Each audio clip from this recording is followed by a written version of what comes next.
Our candidate for governor tonight.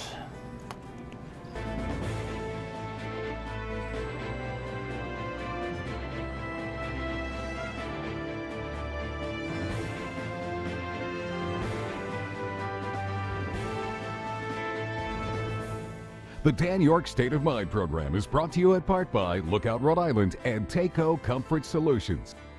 Greetings, great to have you in. So we actually are doing an original program on an original date. We've had quite some production schedules here with Dan York State of Mind, but yes, this is Tuesday, and you know it's Tuesday night, so I feel like we've accomplished something there. Great to have you aboard.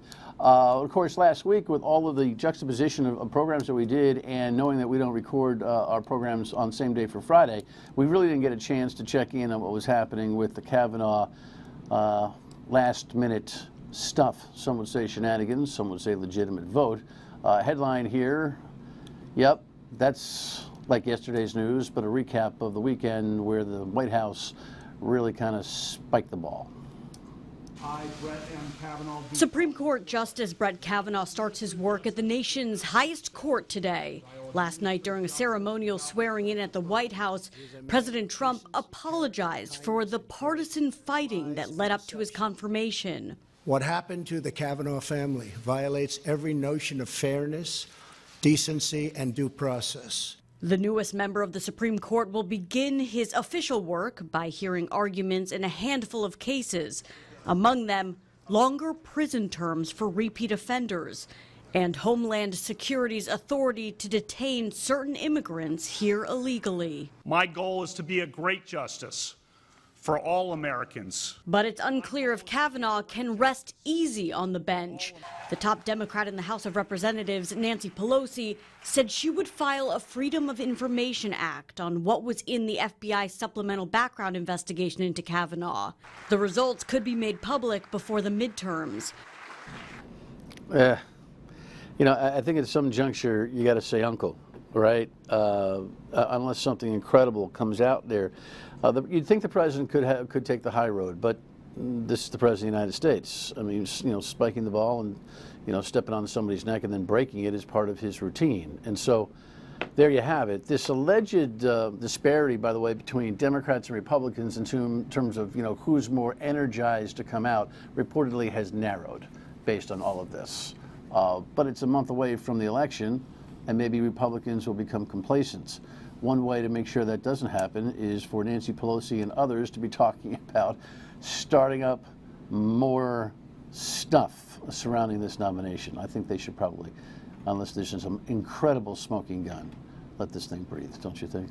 All right. One bit of news in the administration. Nikki Haley says she's exhausted.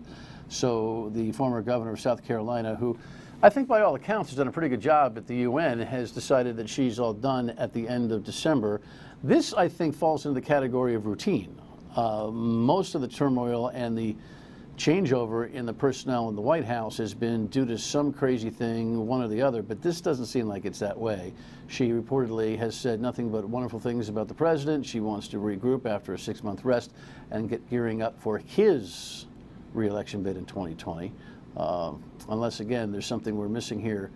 It's a lot of work at the UN. She's just pooped. And I think we have to be discerning about that which deserves controversial attention and that which just falls into the normal course of things, right? Can we all just remain calm sometimes? All right. Now, this is like funny, weird. I don't know. Anita, would you say this is funny, ha-ha? I don't, Kevin, you think this is funny? It's not funny, ha-ha. It's just funny, weird. So we had Alan Gordon here 10 days ago or so, and he started a whole big to-do with the former U.S. Attorney General over his thoughts about conflict of interest in the Google case. He's running for lieutenant governor, right? I'm sorry, Attorney General, but he's a partner with the candidate who's running for governor, part of the Compassion Party. And then Ms. Armstrong came along, and she's a deaconess, by the way. We have to refer to her that, and she tells us that she's got a higher rank than the Pope in her own situation. But we all know that they're kind of, you know, marijuana-based. That's a dirty word, right? Cannabis-based. So those were interesting conversations. And then like the next day after she was here, this happened. They're both in the slammer for a lot of pot. And now, see, I'm not familiar really with the commerce of cannabis or marijuana, but that was a boatload. So I think you gotta, I don't know. It might be, Bill, it'd be bad karma. You come here running for office and you get arrested the next day. So be careful out there, will you please? I won't smoke marijuana. Yeah. It's cannabis. Marijuana is an insult. Don't you understand? That. Welcome. William Gilbert is a candidate for governor as well. The moderate party, which had a run of attention a couple of cycles ago, right? It still exists. Absolutely. It still operates. Absolutely. And it has a candidate for governor. That's correct. Congratulations on your decision to run. Thank you for coming. Give me the executive summary on your candidacy. Okay, well, like you said, the moderate party is alive and kicking. You know, the party itself, and especially myself, you know, we've looked at the two front runners, as we call them, and they don't have any new ideas. They don't have any new ideas to move the state forward. They're stuck at the numbers where they're at, and you know, they're not looking out for the taxpayers of Rhode Island right now. What we're seeing is, you know, our people are still leaving, our kids aren't being educated. We have a huge problem with DCYF. Our pension funds aren't being funded at the level that they should be. We have cities like Woonsocket, Central Falls, Pawtucket, Providence, Warwick that are all in financial crisis. Right now, a lot of our towns and our cities are using bad math. For their pension funds, they're using projections like 8, 9, 10%. This is just not right. And at the same time, the Republican and Democrat divide, the tension, we talked about Kavanaugh just now, you did, the tension between the two parties is through the roof. We want to turn that rhetoric down, we want to turn that volume down, and we want to start getting back to the issues. We have issues at DCF that got to get fixed. We have those pension issues that got to get fixed. I think what we want to talk about is a vocational training that we have. Our average plumber right now is 59 to 60 years old. All right, so why don't we do this? Let's get to some specific issues when we get back in segments 2 and 3. So, check the history. Yes. So Ken Block, who formerly ran as a Republican for governor, the first time ran as a candidate in the moderate party, actually kicked up the moderate party. You weren't part of the original startup of the party. I was not part of the original core, but I was a registered moderate party member. And you know, we're all in the trenches volunteering, building up support. But was I on the state committee? No, not at that time. The moderate party has committees as large as, state committees. What's the state committee in the moderate party? Our average state meeting right now is running between about 14 and 21 people. I think that's about twice as large as some of the Republican committees out there. You mean local ones, at least? So, yeah. And which side of the Republican? You know, right now we have 3 parties in each branch of. You have the far right, you have the far left, and you have the middle in each party. You actually got 6 parties when you look at the 2 parties. You know, right now. I think I hear you. I mean, there is without doubt a bifurcation that's occurring within the 2 parties. Right. People talk about the polar extremes often, but I think there is definitely some serious definitional lines in the sand. The Democrats have this progressive movement that is barreling, you know, at the State House right now, and the Speaker's trying to fend that off if he wins his own race, right? Republicans have a Trump crowd and a never Trump crowd, and you know, Trump's done a lot of damage in the country. Then there are people right in the middle, right? Percentage-wise, or what's your gut tell you about where the general population sits? I think it actually breaks a little better in the center than the parties actually show. If you look at our unaffiliated voters, which represents, you know, it fluctuates between 43 and 47% for the unaffiliated voters. I think it's actually greater than that because I think there's a strong push in the country and just growing up where you have to join a party. It's kind of like that same argument they use for, you know, you're the spoiler vote or you're a wasted vote. There are people that just grow up and they think they have to do one or the other. We've always had a this or that choice in this country. And people have made headway. You know, you look at the people that excited people. Like, I got excited, you know, Ross Perot. I love that guy. Ross Perot came out and said, let's just talk about the economy. I'm just going to drive up here in my pickup truck. I want to talk about the issues. But he got blocked out, that third-party rail. Ralph Nader didn't really agree with his politics, but he agreed with his safety issues. Here was a guy that was really progressive, but he had some really good points, and I'd love to hear those points. But because of the polarization, they were able to block him out. And what we're trying to do with the moderate party, this is the long pole. I recognize it's not going to happen this year or next year, but if we can get to instant runoff voting, if we can get into removing the plurality voting, that's going to bring more voices and more issues. What we're trying to do is drive issues. That's all I want to talk about. I don't want to talk about Ginas of the world. I don't want to talk about the Alan Fungs of the world. Alan can't get it done. He's not going to get it done. Gina right now only has a 47% that she's topped out. Most people don't want to vote for her, but they don't know what else to do. They don't have a candidate that inspires them. Right. So how do we get there? I always find it interesting when somebody says, I don't want to talk about them, but then boom. I don't want to talk about them, but we'll talk about that when we come back. We'll have some fun with that. In the meantime, I just want to remind you that if you're looking to sophisticate your investment life, your financial life, or just your everyday checkbook, it's all available to you on the app known as the Card Valet app from Navigant Credit Union. Simply download it on your phone. Of course, you have to have an account at Navigant CU, and we would welcome you to join us and enjoy life's journey at Navigant Credit Union. Be right back.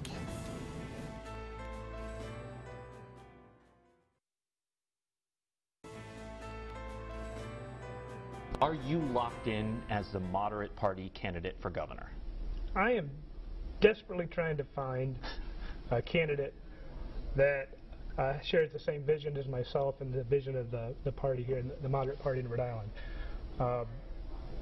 Will I be a candidate? There's a strong possibility I could be a candidate, but I think there are people that I idolize and I look up to that I think would be a better choice. Like who? I don't want to speak out of school. It's kind of like going to Las Vegas here. Politics is a nasty sport. It's a blood sport, and I want to keep those conversations I've had close to the. Have you gotten interest? I do have. I've had a lot of interest. I've had meetings with prominent people on both sides of the fence.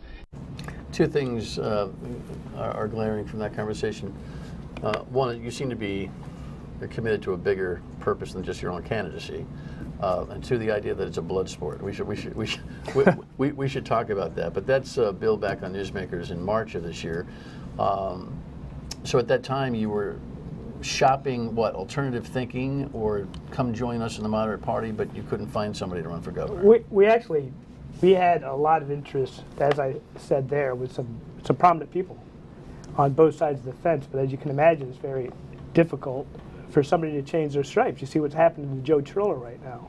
The name calling, I call it a blood sport because it is. I mean, I've lost friends. People have lost friends this year. People disaffiliate, they ban you from their Facebook because of politics. I can't even talk to my own girlfriend at my dinner table over politics because she's so disgusted with what's going on. Between Trump's yelling and Trilla's. Yeah. We need to be able to get back to politics at the dining room table. What do you think that is? What do you think that is? I think people quit listening to each other. I think that the soundbite mentality, they're not into. You got to get into the weeds in politics. Everything's connected. If you talk about politics, you're talking about taking some money away from another program. If you talk about a school here, if you talk about a pot road there, the pile and the resources are finite. They're not infinite. And so what happens is we're not listening to each other's problems. And I think if we could turn down the volume, we could start listening more, and we could actually get. What I would do in business, I'd do an infinity chart. We would take everybody's issues, we'd throw them up on the wall, then we'd play around with the little sticky notes, and we'd throw those sticky notes into some type of order of priority. And then we would look at our resources, we'd try and find out, now I only have these resources, I'm going to put them to these resources. And I would look at things like time. How much time does this one need? Which ones are more critical? Which ones are coming at me down the road? I think we could take our management hats on, and so I have listening and management. I think a lot of times right now what I see going on in the current administration is our resumes aren't lining up with the right jobs. We have people in the jobs that they just can't get it done. We actually had You're talking about the Raimondo administration specifically. Absolutely. We're talking about an attorney at one point in time that wasn't even an attorney that couldn't file a paperwork on time. We're talking about a UHIP program. When we look at UHIP, it's not a small problem. I'm actually a certified IT program manager. I hold my certification in this. You should be able to say what your deliverables are. You should be able to say, here's my next 3 key milestones on this deliverable. Here's my ECD, my completion date. I expect to be completed on this date. I'm 75% to it on that task. And if I'm not within my budget, where am I at? What's going on? I bet you she couldn't tell you. She She owns the program. She said that. Oh, I take full responsibility. Could she tell me the ECD date for the next you're talking about the UHIP program, the monster brain that does all the social services and the healthcare exchange. 30 seconds on your background. So you're an entrepreneur, you're a real estate guy, you're an investor, you're working for General Dynamics as we speak. That's correct. Give me a briefing real quick. What I do for General Dynamics is, I'm in charge of the Union Carpenters. I actually run Union Carpenters for the nuclear submarine program, and that involves the IDD and the PSA programs, and those are the boats that come in after overhaul. These are the used boats that have been beat up in skirmishes. They've been just over time. They come into the dry dock, and I control the dry dock. That boat comes in, we drain the water in the basin, we block it up, we start taking it apart. So, on a daily basis, I'm dealing with if not the first, the second most complex piece of equipment on Earth. And I'm dealing with IT programs all the time. I'm dealing with 400 employees. And trying to keep track of this is just program management 101. UHIP is nothing but tables.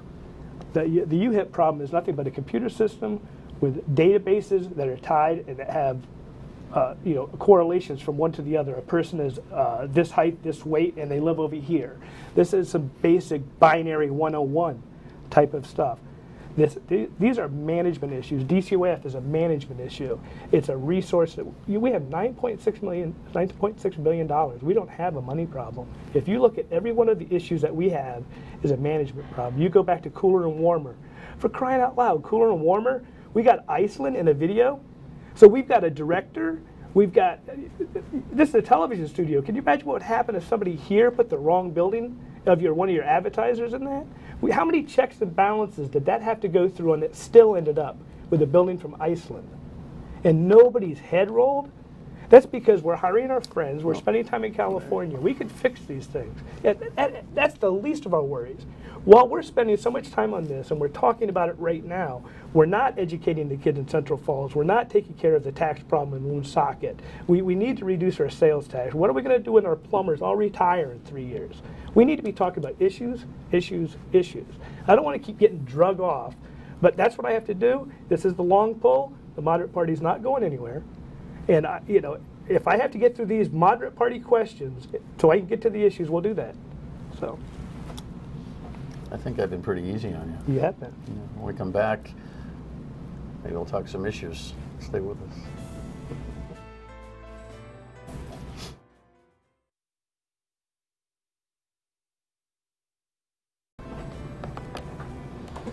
So Bill Gilbert is running for governor in the moderate party. It's so funny. You're conditioned to fight about the moderate party. You're conditioned to have to battle on your brand and logo. Mm-hmm. I really haven't asked you many questions about that challenge. So let me. I do have a question too at the end of this segment. But if you and this is something I ask anybody, and this is not about the bogged down of party politics, but the appetite and the ability for people to recall. If I had to ask you what the top 3 things are in terms of evaluating your candidacy, because people can't digest too many more than those, right? What would they be? What is your brand? Well, that's simple. I think education needs to be number one, vocational education specifically. I think we fail more than half our students in the state of Rhode Island. We know that more than half the students that we graduate from high school don't go on to college. But we're not setting them up with industrial science skills. We're not setting up with career path skills. Every one of our schools is geared towards college-bound college prep, AP programs, AP classes. But we know half of them are going. And at the same time, our businesses are screaming for help. They're screaming for plumbers, electricians, plasterers, heating and air conditioning guys, people that can just do shop math. If you've tried to find, I used to run a machine shop before I'm doing what I'm doing now. Try and find somebody that can run a 4-axis or even a 3-axis machine. It's basic trigonometry, with a little bit of G code, a little bit of M code. I could train and we could churn out. I would like to call it like kindergarten, the garden of children. That's what a kindergarten is, right? I would like to start an industrial science education center in the city of Woonsocket, 100,000 square foot, high-tech facility where we just churn out industrial science people that come out. They're able to run a plastic injection molding machine. They're actually able to run an extruder like Torrey Plastic Is the Ed has. Commissioner on the right track? I don't believe it's big enough. I don't believe that the scale is What's big? What's not big enough? I don't believe the programs that we're offering right now, like the SAMI program. That I'm talking in general. Is the general education leadership in the state on the right track? No, I don't think so. I don't think I think they keep doing college-bound programs. So your stuff is kind of like the inside of the education sandwich, but to buy it off the shelf, what do you think needs to change? Is there a format in terms of how we approach education? I believe two things that affect it is the curriculum and the shop, the facility. You really need more hands-on curriculum. What I need is 5 air handlers in a shop with the compressor, with my refrigeration gauges, so I can teach that. It doesn't just miraculously happen from a course book. If I wanted to teach somebody in automotive science, like with North Kingstown, where I live, down there, we built a new high school in 2005. We literally threw our automotive shop into the garbage can. We didn't even sell it off. We actually, we scrapped. You could go all day on this because I can tell you're passionate about it. Issue 2, bullet 2. Issue 2 would be tourism. I think my slogan is summer belongs to RI. I think the summer should belong to Rhode Island. I think tourism is another way. I come from the state of Florida. I think tourism is another way that we could bring economic activity to the state. And what I like about tourism is they come and they leave. Tourism, when you bring tourism in, it's high value, high dollar things. Like when people go to it's not like it's not a staple of our economy now. So what's short? What are we missing? I think we could turn it up tenfold. By? I think we used to have cruise ships that come into Newport. I think we could have major events. I published on my website a calendar of events. We used to have the gravity games. They started right here in Rhode Island. We don't have those anymore. We lost them to other cities where they're doing like the street luge. I think that we had the Converge RI. We had artwork from all over the place, scattered throughout Rhode Island. I think we could turn that so it's not just scattered through Providence. Right. So you've got a website. Absolutely. Which is? It's Gilbert, the number 4, Governor 2018. You can hear more about the issues there. Well, look, I think you've got an energetic and intellectual approach to this whole thing. I only have 45 seconds left in the show. If people can't get by this moderate party thing, what are they to do? What are they to do when they think traditionally? Well, you haven't put a lot of money into the campaign. I know you set up some money for establishment purposes and the like, but I mean, it's another one of these alternative third-party campaigns in field. So give me 10 seconds, 15 seconds on that. Oh, well, I would disagree with that. Again, this is the long pull. Nobody's happy where they're at. Are you sick of holding your nose when you vote? You don't need to. So it's not just about 2018. This isn't about 2018. Are you a candidate in 2022, or are you going to shop for one? I'm hoping to replace somebody with somebody. I'm more interested in federal issues. You are. I'm more interested in federal issues. So stay tuned for that. It was a pleasure meeting you. Thank you. Pleasure meeting you. Bill Gilbert's candidate for governor, moderate party. Final word when we come back.